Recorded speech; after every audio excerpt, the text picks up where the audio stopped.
சிந்தாமணி செம்ம ஹேப்பியா வந்து வராங்க. குடும்பத்தையே வந்து இன்னைக்கு அவமானப்படுத்த போறோம். ரோட்ல எல்லாருமே பார்க்க போறாங்க. ரொம்பவே ஹேப்பியா இருக்கு. சந்தி சிரிக்க வைக்க போறோம் அப்படின்ற மாதிரி மனசுக்குள்ள நினைச்சுட்டு நேரா வராங்க. அங்க போயிட்டு பார்த்தா வீடு பூட்டி கிடக்கு. சீல் வைக்க வரவங்க இறங்கி பார்த்துட்டு சொல்றாங்க, "என்னங்க வீடு பூட்டி இருக்கு" அப்படின்ற மாரி சொல்றாங்க. ஃபைனான்சரும் பார்க்குறாரு. வீடு வெளியிலேயே பூட்டி கிடக்கு. அப்ப உள்ளுக்கு யாரும் இருக்காங்களான்னு செக் பண்ணுங்க அப்படின்ற மாரி சொல்றாங்க. அப்ப இங்கேருந்து கூப்பிட்டு பார்க்குறாங்க. ஒருத்தருமே வர மாரி தெரியல. வெளியில தாப்பா போட்டிருக்கு. அதனால ஆட்கள் இல்ல அப்படின்னு தான் நினைக்கிறேன். எல்லாம் ஏர்லியாவே காலி பண்ணிட்டு போயிட்டாங்க போல இருக்கு அப்படின்ற மாதிரி ஃபைனான்ஷியர் வந்து சொல்றாரு. அப்ப சிந்தாமணி, ச்சே முழு குடும்பத்தையும் வச்சு இந்த இடத்துல அசிங்கப்படுத்தலாம் அப்படின்னு பிளான் பண்ணா எல்லாம் சொதப்பிருச்சே அப்படின்ற மாதிரி புலம்புறாங்க. அப்போ உடனே வந்து சீல் வைக்க வந்த ஆபீசர்ஸ் வந்து சொல்றாங்க, "சீல் வச்சுட்டு வாங்க கிளம்புவோம்" அப்படின்ற மாரி சொல்லி சீல் வச்சுட்டு அப்படியே கிளம்பி போறாங்க. சிந்தாமணிக்கு ஒரே அப்செட். என்னடா இது இப்படி ஆயி போச்சே அப்படின்ற மாரி யோசிச்சுட்டு இருக்காங்க. ஃபைனான்ஷியர் வந்து கேட்கிறாரு, "அதான் வீடு கிடைக்க போகுதுல்ல, இனி என்ன யோசனை?" அப்படின்ற மாரி கேட்கிறாரு. "இல்ல வீடு கிடைச்சா சந்தோஷம் தான். ஆனா குடும்பமா வந்து இந்த இடத்துல அசிங்கப்பட்டு இங்கேருந்து கிளம்பி போயிருந்தாங்க அப்படின்னா, எவ்வளவு சந்தோஷமா இருந்திருக்கும். அந்த முத்து மீனாக்கு செம்ம ஒரு ஆப்பு அடிச்சிருக்கலாம். மிஸ் ஆயிருச்சே" அப்படின்ற மாதிரி சொல்றாங்க. அப்போ உடனே வந்து ஃபைனான்ஷியர் வந்து சொல்றாரு, "அதெல்லாம் உங்க பிரச்சனை. இப்ப நீங்க சொன்னதெல்லாம் பண்ணிட்டேன். இனிமேல என்கிட்ட வந்து அத பண்ணு, இத பண்ணுன்னு சொல்லிட்டு இருக்க வேணாம்" அப்படின்ற மாரி சொல்லிட்டு அவர் அப்படியே கிளம்பி போறாரு. சிந்தாமணி என்ன இருந்தாலும் இவன வீட்ட விட்டு தொரத்திட்டோம்ல, அந்த சந்தோஷம் போதும் அப்படின்ற மாரி சொல்லிட்டு அவங்களும் வந்து அவங்க வீட்டு பக்கம் போறாங்க. இந்த பக்கம் பார்த்தோம்னா, மீனா அண்ணாமலைக்கு வந்து காஃபி கொண்டு வந்து குடுக்குறாங்க. எல்லாரும் மீனா வீட்டுக்கு வந்துட்டாங்கல்ல. அப்ப அண்ணாமலைக்கு வந்து காஃபி கொண்டு வந்து குடுக்குறாங்க. அப்ப அண்ணாமலை வந்து சொல்றாரு, "இல்ல எனக்கு இப்ப வேணாம். ஒண்ணும் குடிக்கிற ஐடியாவே இல்ல" அப்படின்ற மாரி சொல்றாரு. அப்ப உடனே வந்து முத்து வந்து சொல்றாரு, "காலையில இருந்து எதுவுமே சாப்பிடலப்பா நீங்க. இந்த காஃபியாவது குடிங்க. அப்படியே லஞ்ச் டைம் வந்தோனே லஞ்ச் சாப்பிடலாம்" அப்படின்ற மாரி சொல்றாரு. "இல்லடா எனக்கு மனசே கேட்கல. அந்த வீடு போயிருமாடா, கைய விட்டு போயிருமாடா" அப்படின்னு சொல்லி புலம்பினே இருக்காரு. அப்ப மீனாட அம்மாவும் வந்து அண்ணாமலைய வந்து சமாதானப்படுத்துறாங்க. ஆனா அண்ணாமலை வந்து சமாதானம் ஆகுற மாதிரியே தெரியல. புலம்பிக்கிட்டே இருக்காரு. இது ஒரு பக்கம் இருக்கு. அந்த பக்கம் பார்த்தோம்னா, ஸ்ருதியோட அம்மா கிட்ட வந்து எக்ஸ்பிளைன் பண்ணிட்டு இருக்காங்க. என்னலாம் நடந்துச்சு அப்படின்னு சொல்லி. அப்ப ஸ்ருதியோட அம்மா வந்து சொல்றாங்க, "ஏன் இப்படி இருக்காரு இவரு?" அப்படின்ற மாதிரி மனோஜ வந்து திட்டுறாங்க. அப்ப வந்து விஜயா வந்து மனோஜுக்கு வந்து சப்போர்ட் பண்ண வராங்க. அவன் வந்து படிச்சவன், எது பண்ணாலும் நல்லதுக்கு தான் பண்ணுவான். இந்த டைம் அவனுக்கு ஏதோ காலம் சரியில்ல போல இருக்கு. நல்ல ஒரு ஜோசியரா போய் பார்க்கணும் அப்படின்ற மாரி சொல்றாங்க. உடனே வந்து ரவி வந்து சொல்றாரு, "அவன் பாட்டுக்கு கொழுப்பெடுத்து போய் கடன் வாங்கி இந்த நிலைமைக்கு வந்துட்டு, நீங்க எல்லாத்தையும் வந்து அவனுக்கு காலம் சரியில்ல, ஜோசியர பார்க்கணும்னு சொல்லி அந்த பக்கம் பழிய போடுறீங்களா? அவன் மேல தான் எல்லா தப்பும் இருக்கு. இது உங்களுக்கு புரியலையாம்மா?" அப்படின்ற மாரி கேட்கிறாரு ரவி. அப்ப உடனே வந்து ஸ்ருதி வந்து சொல்றாங்க, "இவங்களும் சேர்ந்து தான் தப்பு பண்ணியிருக்காங்க. இவங்க அவருக்கு சப்போர்ட் பண்ணதால தான் இவ்வளோ நிலைமை இப்படி ஆயிருக்கு அவருக்கு. மத்த பசங்க என்ன பண்ணாலும் இவங்க வந்து சப்போர்ட் பண்ண மாட்டாங்க. ஆனா அவரு எந்த தப்பு பண்ணாலும் சப்போர்ட் பண்ணி கடைசில அவர இந்த நிலைமைக்கு ஆக்கிட்டாங்க. அவர் இப்படி போனாலும் பரவால்ல. இப்ப பாருங்க மாமா எவ்வளோ உடைஞ்சு போயிட்டாரு" அப்படின்ற மாரி சொல்றாங்க. உடனே வந்து விஜயா வந்து ரவி கிட்ட வந்து சைட்ல வந்து சொல்றாங்க, "என்னடா இது இங்க கூட்டிட்டு வந்து என்ன அவமானப்படுத்திட்டு இருக்கீங்க. இப்படியெல்லாம் பண்ணக்கூடாதுடா" அப்படின்ற மாரி சொல்லிட்டு இருக்காங்க. அப்ப ரவி வந்து ஸ்ருதிய வந்து கொஞ்சம் அமைதியா இருக்க சொல்றாரு. இது இப்படியே போயிட்டு இருக்க, ஒரு பக்கம் ஸ்ருதியோட அப்பா வந்து சொல்றாரு, ஸ்ருதிய கூப்பிடுறாரு. அப்ப ஸ்ருதி போறாங்க. அப்ப வந்து ஸ்ருதியோட அப்பா வந்து சொல்றாரு, "ஸ்ருதி நீ இங்க வரலாம். எத்தன நாளும் இருக்கலாம். வருஷக்கணக்கா கூட இருக்கலாம். ஏன் இங்கேயே நீ டேரா போட்டாலும் எனக்கு பிரச்சனையே கிடையாது. ஈவன் மாப்பிள்ளையும் இங்க இருந்தா எனக்கு சந்தோஷம் தான். ஆனா மாப்பிள்ளையோட அம்மாவையெல்லாம் கூட்டிட்டு வந்து இங்க வச்சிருக்கிறது சரி வராதும்மா. நீங்க கூடிய சீக்கிரம் ஒரு நல்ல ஒரு வீடா பார்த்துட்டு போக சொல்லுங்க. இங்க இருக்கிறதெல்லாம் சரி வராது" அப்படின்ற மாரி சொல்றாரு. அப்ப ஸ்ருதி வந்து கேட்கறாங்க, "என்னப்பா இப்படி பேசுறீங்க?" அப்படின்ற மாரி கேட்கறாங்க. "இல்ல இது சரி வராதும்மா. ஏன்னா அவங்க வந்து வாய வச்சுட்டு சும்மா இருக்க மாட்டாங்க. அது மட்டும் கிடையாது. அவங்க சரியான பணத்தாசை பிடிச்சவங்க. அப்படி ஒருத்தவங்க வந்து கூட இருந்துகிட்டு ஏதாவது நொய்யு நொய்யுன்ட்டு இருந்தா எனக்கு அது பிடிக்காது. நான் ஏதாவது சொல்லிருவேன். பிறகு தேவையில்லாத மாப்பிள்ளைக்கு அது மன கஷ்டமா போயிரும். இது தேவையா நமக்கு?" அப்படின்ற மாரி கேட்கிறாரு. ஸ்ருதிக்கு என்ன சொல்றதுன்னு தெரியல. அப்ப அப்படியே கோவத்துல வாராங்க வெளிய.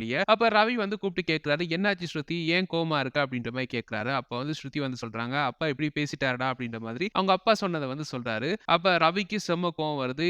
அப்ப கேட்கிறாரு, "இதுதான் அப்பவே வந்து மீனா நீ வீட்டுக்கு போ" அப்படின்ற மாதிரி சொன்னாங்க. இவங்க தான் கேட்கல. இவங்களுக்கு அங்க இருந்தா கௌரவ குறைச்சலாம். இப்ப வீடே இல்லாம இருக்கு. கௌரவம் தான் முக்கியம் இவங்களுக்கு. பாரு இங்க வந்து மானம் போகுது அப்படின்ற மாரி சொல்றாரு. அப்போ வந்து ஸ்ருதி வந்து சொல்றாங்க, "எங்க அப்பா இப்படிப்பட்டவர் தான். ஆனா ஆன்டி கிட்ட இப்படி பண்ணுவார் அப்படின்னு எதிர்பார்க்கல" அப்படின்ற மாரி சொல்றாங்க. அப்ப ரவி வந்து சொல்றாரு, "பணம் கூட இருந்தாலே இப்படித்தான் போல" அப்படின்ற மாரி சொல்றாரு. அப்ப ஸ்ருதி வந்து சொல்றாங்க, "இதுதான் சாக்குன்னு சொல்லி எங்க அப்பாவ பத்தி இப்படி பேசாத. அவர் கொஞ்சம் அவரு மார்க்கமா தான் பேசுவாரு. ஆனா அவ்வளோ மோசமானவர்லாம் கிடையாது. ஆன்டிக்கு வந்து கொஞ்சம் பணத்தாசை கூட. அதனால தான் அப்பா வந்து யோசிக்கிறாரு. அவங்க இங்க விட்டோம் அப்படின்னா, ஓவர் இங்கேயே டாரா போட்டுருவாங்க அப்படின்ற மாரிலாம் யோசிக்கிறாரு. ஆன்டிய பத்தி பெருசா அவங்களுக்கு தெரியாது தானே. இவங்களும் எப்ப பார்த்தாலும் பணம், பணம்னு சொல்லி தானே அலைவாங்க.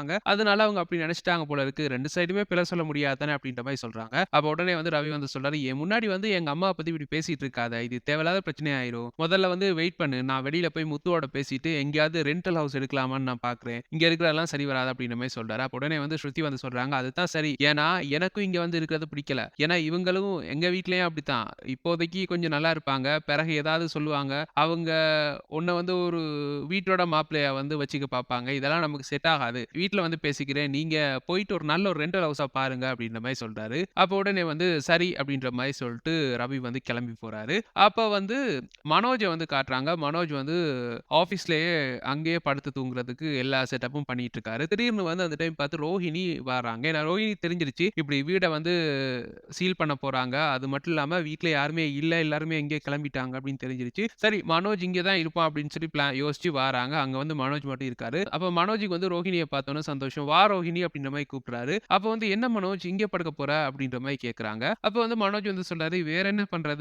இப்பதான் நான் வீடு இல்லன்னு ஆயிருச்சே. எல்லாரும் அவங்கவங்க பாட்டுக்கு போயிட்டாங்க. இனி எனக்கு இது தானே வீடு" அப்படின்ற மாரி சொல்றாரு. "ஏன் உன்ன யாரும் கூட்டு போலையா?" அப்படின்ற மாரி கேட்கறாங்க. அதுக்கு வந்து மனோஜ் வந்து சொல்றாரு, "யாருமே என்ன கூப்பிடலையே. அவங்க பாட்டுக்கு வந்து நீ எங்கேயாவது போய் தங்கிக்க அப்படின்ற மாரி சொல்ட்டாங்க. முத்து சொல்றான், உனக்கு ஆஃபீஸ் தானே, அதுக்கு தானே இந்த கடன்லாம் வாங்குன. அங்கேயே போய் படுத்துக்க அப்படின்ட்டு சொல்ட்டாங்க. அம்மா கூட ஒண்ணுமே கேட்கலையே பாரேன். அம்மா வந்து ஸ்ருதி வீட்டுக்கு போயிட்டாங்க. அங்க கூட வா மனோஜ் அங்க போய் தங்கலாம் அப்படின்னு கேட்கவே இல்ல. அம்மாவ ரொம்ப நம்பி இருந்தேன். அம்மா இப்படி பண்ணிட்டாங்க. எனக்கு அது தாங்கிக்கவே முடியல ரோஹிணி" அப்படின்ற மாரி சொல்லி ரோஹிணிட்ட வந்து புலம்பிட்டு இருக்காரு. ரோஹிணி வந்து சொல்றாங்க, "ஏன் எனக்கு ஃபோன் பண்ணல? வா எங்க வீட்டுக்கு போலாம். அங்க வீடு இருக்கும்போது நீ எதுக்கு வந்து இங்க ஆஃபீஸ்ல படுத்து தூங்கி கஷ்டப்படுற? வா போலாம்" அப்படின்ற மாரி கூப்பிடுறாங்க. "இல்ல ரோஹிணி நான் வரல.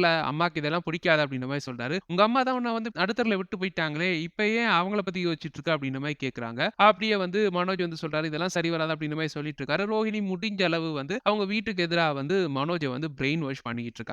ஒரு கட்டத்துல வந்து மனோஜ் வந்து படிச்ச முட்டாள் தானே, அவர் வந்து பிரெயின் வாஷ் ஆயிட்டாரு. "சரி ரோஹிணி வா வீட்டுக்கு போலாம்" அப்படின்ற மாரி அவங்க வீட்டுக்கு கிளம்பி போறாங்க. அங்க வந்து இவர கண்டோனே கிரிஷ் டாடி டாடின்னு கூப்பிடுறாரு. அப்ப உடனே வந்து மனோஜ் வந்து சொல்றாரு, "எது வேணாலும் பிரச்சனை இல்ல. நான் இங்க தங்குறேன். எந்த பிரச்சனையும் கிடையாது. ஆனா தயவு செஞ்சு என்ன டாடின்னு மட்டும் கூப்பிட சொல்லாத" அப்படின்ற மாரி சொல்றாரு. "சரி, சரி நான் வந்து அவன்கிட்ட அத பத்தி பேசிக்கிறேன்" அப்படின்ற மாரி சொல்றாங்க. அப்ப "உங்க அம்மா எங்க?" அப்படின்ற மாரி கேட்கிறாரு மனோஜ். அப்ப வந்து "இல்ல அம்மா வந்து ஊருக்கு போயிட்டாங்க. ஒரு முக்கியமான வேலையா போயிட்டாங்க" அப்படின்ற மாரி சொல்றாங்க. அப்ப நான் இங்கேயே தங்கிக்க" அப்படின்ற மாரி சொல்லி அவங்க ரூம்ல வந்து மனோஜுக்கு வந்து எல்லாம் அவர் வந்து தூங்குறதுக்கெல்லாம் செட் பண்ணி குடுக்குறாங்க. அப்படியே வந்து நெக்ஸ்ட் டே ஆகுது. நெக்ஸ்ட் டே வந்து முத்துவும், ரவியும் வந்து வீடு வந்து தேடிட்டு இருக்காங்க. எங்கேயாவது ரெண்டல் ஹவுஸ் எடுக்கலாமா அப்படின்ற மாரி பார்த்துக்கிட்டு இருக்காங்க. அப்போ ஒரு ஏரியால வந்து டூ லெட் போர்ட் போட்டிருக்கிறத பார்த்துட்டாங்க. பார்த்துட்டு அவங்களுக்கு வந்து ஃபோன் பண்ணி அவங்க இருக்காங்களா இல்லையான்னு சொல்லி டீட்டெயில் கேட்டுட்டு இருக்க நேரம், திடீர்னு வந்து ஒரு வீட்ல இருந்து ஒரு சின்ன பையன் ஒருத்தன் ஒரு போலோட ஓடி வாரான். யார் அப்படின்னு பார்த்தா கிரிஷ். இத பார்த்தோனே முத்துவுக்கு பயங்கர ஷாக்கு. அப்படியே ரவிய பார்த்து அங்க காட்டி கேட்கிறாரு. "அது கிரிஷ் தானே?" அப்படின்ற மாரி கேட்கிறாரு. "ஆமா அவன் தான். இவன் எங்க இங்க இருக்கான்?" அப்படின்ற மாரி சொல்லிட்டு நேரா அங்க போறாங்க. அங்க போயிட்டு "கிரிஷ் நீ இங்கேயா இருக்க?" அப்படின்ற மாரி கேட்கறாங்க. "ஆமா அங்கிள்" அப்படின்ற மாரி கிரிஷ் வந்து சொல்றாரு. அப்ப உள்ளுக்கு இருந்து ரோஹிணி வராங்க. "கிரிஷ் அங்க யார் கூட பேசிட்டு இருக்க?" அப்படின்ற மாரி வராங்க. அங்க போய் பார்த்தா கிரிஷ் வந்து முத்து கூட பேசிட்டு இருக்காரு. அப்ப ரோஹிணிய பார்த்தோன்ன முத்து ஒரு மாதிரியா முறைக்கிறாரு. அந்த பக்கம் ரவியும் முறைக்கிறாரு. ரோஹிணியும் ஒரு எகத்தால பார்வை பார்க்குறாங்க. அந்த டைம் பார்த்து மனோஜ் எப்படியாவது இங்க வந்தாகணுமே. மனோஜ பார்த்தாங்க அப்படின்னா இவங்க ஷாக் ஆவாங்க அப்படின்னு யோசிச்சுட்டு, "மனோஜ்" அப்படின்ற மாரி கூப்பிடுறாங்க. அப்ப உடனே வந்து முத்து வந்து இங்க கேட்கிறாரு. "மனோஜ எங்கடா இங்க கூப்பிடுறா?" அப்படின்ற மாதிரி ரவி கிட்ட கேட்கிறாரு. அப்ப ரவி சொல்றாரு, "அதான்டா எனக்கும் புரியல" அப்படின்ற மாரி சொல்லிட்டு இருக்கும்போது, மனோஜ் உள்ளுக்கு இருந்து ஒரு பெனியனோட வாராரு அப்படியே. அவர பார்த்தோனே எல்லாருக்கும் பயங்கர ஷாக்கு. "நீ என்னடா பண்ற இங்க?" அப்படின்ற மாரி ரவி வந்து கேட்கிறாரு. மனோஜ் வந்து, "ஆமா நான் எங்க போவேன்? நீங்க தான் என்ன நடு ரோட்ல விட்டு போயிட்டீங்களே" அப்படின்ற மாரி சொல்றாரு. "அதான் உன்ன போய் ஆஃபீஸ்ல படுக்க சொன்னேன் தானே" அப்படின்ற மாரி முத்து வந்து சொல்றாரு. "ஏன் நீ சொன்னா போய் படுக்கணுமா? அங்க வந்து எந்த வசதியுமே கிடையாது. நான் எப்படி அங்க போய் படுப்பேன்? அதான் ரோஹிணி வந்தா, ரோஹிணி இங்க வர சொன்னா இங்க வந்துட்டேன்" அப்படின்ற மாரி சொல்றாரு. அப்ப வந்து முத்து வந்து சொல்றாரு, "அப்படி கஷ்டம் அப்படின்னு சொல்லியிருந்தா நான் வந்து அங்க மீனா வீட்டுக்கு கூட்டு போயிருப்பேன் தானடா" அப்படின்ற மாரி சொல்றாரு. "ஆமா அதுவே எங்க வீட்டு பாத்ரூமா இருக்கும். அந்த வீட்ல போய் தங்குறதா?" அப்படின்ற மாரி சொல்றாரு. "உனக்கு இவ்வளவு ஆகியும் எகத்தாளம் குறையல" அப்படின்ற மாரி அந்த பக்கம் ரவி வந்து சொல்றாரு. அப்ப வந்து மனோஜ் வந்து சொல்றாரு, "ஆமா குறையல தான். சரி நீயாவது கூப்பிட்டியா? உன் மாமியார் வீட்டுக்கு போன. அங்க அம்மாவ கூட்டிட்டு போன. சரி எனக்கும் வீடு இல்ல தானே! நானும் நடு ரோட்ல தானே நிப்பேன். என்ன கூட்டிட்டு போணும்னு உனக்கு தோணல தானே!" அப்படின்ற மாரி கேட்கிறாரு. "அது அப்படி இல்லடா. இப்ப நாங்களே வேற வீடு பார்க்கறதுக்கு தான் தேடிக்கிட்டு இருக்கோம். வேற எங்கேயா ரெண்டல் ஹவுஸ் இருக்கான்னு தேடிக்கிட்டு இருக்கோம்." அப்படின்ற மாரி ரவி வந்து சொல்றாரு. "ரெண்டல் ஹவுஸா? அது அந்த வீட்ட வித்தீங்க அப்படின்னா பணம் வரும். அந்த பணத்துல வந்து ஒரு நல்ல ஒரு வீடு வாங்கலாம். கேட்கிறீங்களா நீங்க?" அப்படின்ற மாரி சொல்லிட்டு இருக்காரு மனோஜ். அப்போ வந்து முத்து சொல்றாரு, மறுபடி சொல்ட்டேன். வீட்ட விக்கிறத பத்தி பேசிட்டு இருக்காத. நீ இங்கேயே கெட" அப்படின்ற மாரி கோவத்துல சொல்லிட்டு 2 பேருமே கிளம்பி போறாங்க. அவனுங்க கிடைக்கிறானுங்க வா ரோஹிணி அப்படின்ற மாதிரி மனோஜ் வந்து அப்படியே உள்ளுக்கு போறாரு. இந்த விஷயத்த வந்து நேரா போய் விஜயாட்ட சொல்றாங்க. விஜயாக்கு செம்ம கோவம் வருது. இவன பார்த்து இவன் பண்ற எல்லாத்துக்கும் சப்போர்ட் பண்ணிட்டு இருந்தா, இவன் இப்படி பண்ணிட்டு இருக்கானா அப்படின்னு இரு இப்பவே போறேன் அங்க அப்படின்ற மாரி அவங்க வந்து எழும்புறாங்க. அப்போ வந்து ஸ்ருதி வந்து சொல்றாங்க, "இல்ல ஆன்ட்டி இந்த கண்டிஷன்ல வந்து அங்க போய் எதுவும் பண்ண வேணாம். நாம வந்து ஒரு இந்த வீட்டு விஷயத்த முடிப்போம். அதுக்கு பிறகு மனோஜ்ட்ட பேசலாம்" அப்படின்ற மாரி சொல்றாங்க. ஆனா விஜயாக்கு வந்து மனசு கேட்கல. அப்படியே வந்து பதறிக்கிட்டே இருக்கு. அந்த பக்கம் வந்து முத்து வந்து நேரா வீட்டுக்கு போறாரு. வீட்டுக்கு போய் அண்ணாமலைட்ட வந்து இந்த விஷயத்த சொல்றாரு. அண்ணாமலை வந்து சொல்றாரு, "அவன வந்து நான் அப்பவே கை கழுவி விட்டேன்டா. அவன் என்ன பண்ணா எனக்கு என்ன?" அப்படின்ற மாரி சொல்லிட்டு இருக்காரு. "அப்படியெல்லாம் விட முடியாதுப்பா" அப்படின்ற மாரி முத்து சொல்றாரு. "இல்லடா அதெல்லாம் சரி வராது. அவன வந்து எப்பயோ கை கழுவி விட்டேன். நீ அவன பத்தி என்கிட்ட பேசாத" அப்படின்ற மாரி சொல்றாரு. அப்ப வந்து முத்து சொல்றாரு, "இல்லப்பா அவன் வாங்குன கடன தான் நாங்க அடைச்சிட்டு இருக்கோம். அந்த நன்றி கடனோ, இல்ல பொறுப்புணர்ச்சியோ கொஞ்சம் கூட அவனுக்கு கிடையாது" அப்படின்ற மாரி சொல்லிட்டு இருக்காரு. "அது இருந்தா அவன் எப்படி இருக்க போறான்?" அப்படின்ற மாதிரி அண்ணாமலை வந்து சொல்றாரு. இப்படியே இந்த எபிசோட் வந்து முடிக்கிறாங்க. இப்படித்தான் நாளைக்கு அது மட்டும் இல்லாம இந்த அப்கமிங் வீக் எபிசோட்ஸ் நடக்கும் அப்படின்னு சொல்லி நாங்க பிரெடிக்ட் பண்ணியிருக்கோம். எங்களுடைய இந்த பிரெடிக்ஷன்ஸ் எப்படி இருக்கும்னு சொல்லி கூட கருத்துக்கள கீழ கமெண்ட்ஸ் வாயிலாக தெரிவிச்சுக்கங்க. மேலும் பிரெடிக்ஷன்ஸ பெற்றுக்கொள்ள எங்க சேனல மறக்காம சப்ஸ்கிரைப் பண்ணி இணைந்திருங்க. Thank you.